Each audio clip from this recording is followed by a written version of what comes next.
नमस्कार।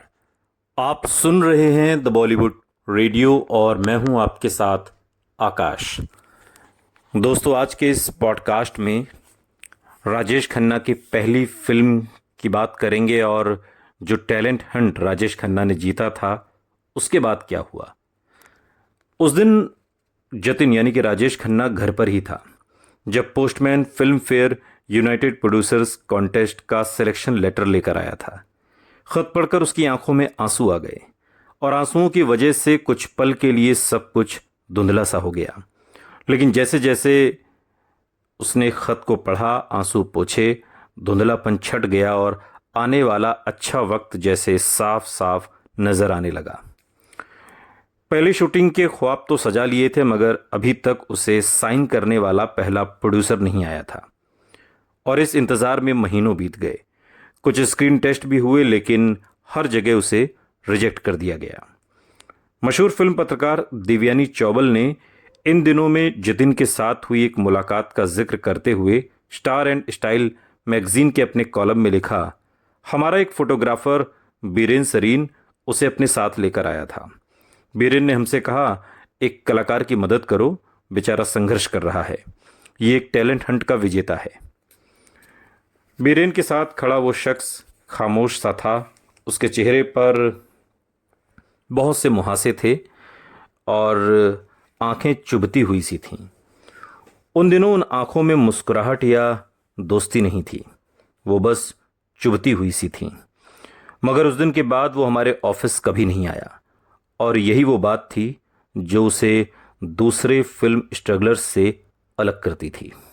देवयानी चौबल बाद के दिनों में एक इंटरव्यू के दौरान कहती हैं,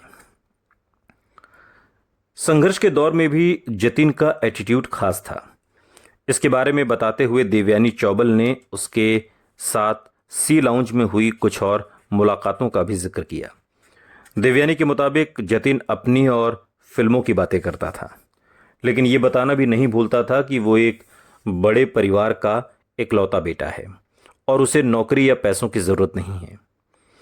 देवयानी अपने कॉलम में लिखती हैं कि वो अपनी बातचीत में कभी भी दूसरे स्टार्स का नाम तक नहीं लेता था। उसने कभी किसी कुमार या कपूर जैसा बनने की इच्छा जाहिर नहीं की।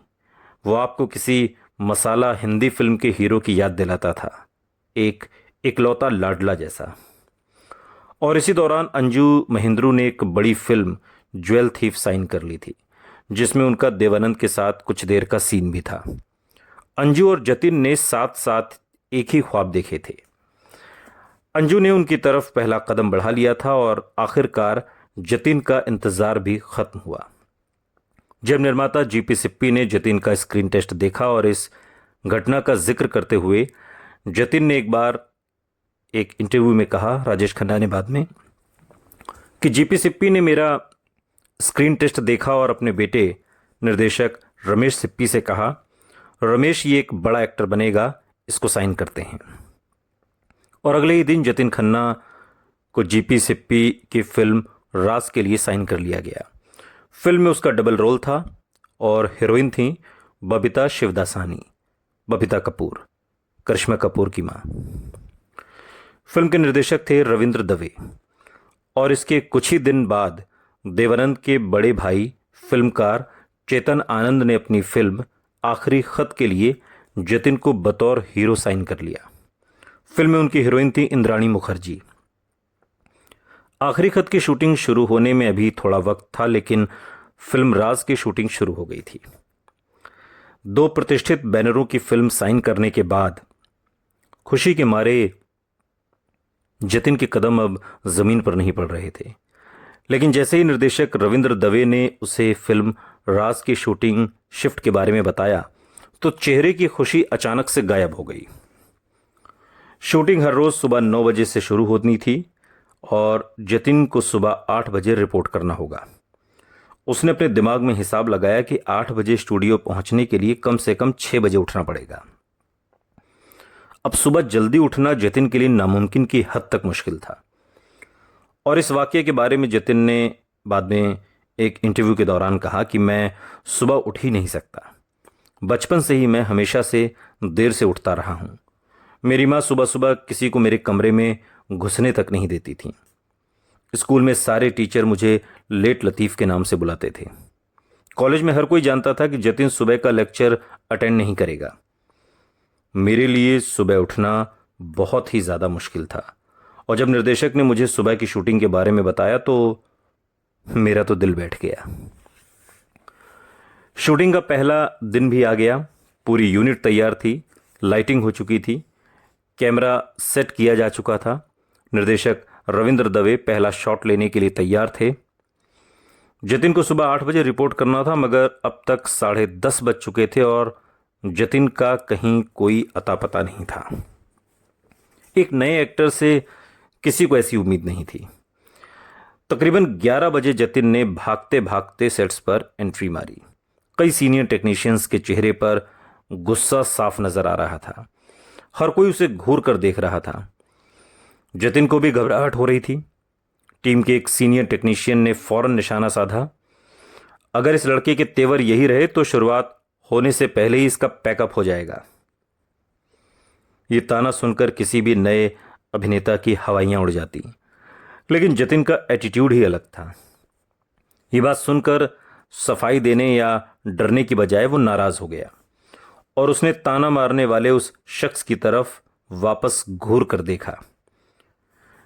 जतिन ने उस घटना को बाद के दिनों में याद करते हुए कहा कि मुझे वो सब देखकर डरना चाहिए था, लेकिन मैं डरा नहीं, और अपना बचाव करने के लिए मैंने अक्खड़ अंदाज में उनसे कहा, मेरे करियर और इस फिल्म की ऐसी की तैसी, मैं अपने करियर के लिए अपने लाइफ स्टाइल को नहीं बदलूंगा। अब ये जवाब सुनकर वो शख्स सन्न रह गया। पूरी यूनिट भी जतिन के इस रिएक्शन से एकदम स्तब्ध हो गई, चौंक गई कि ये क्या था।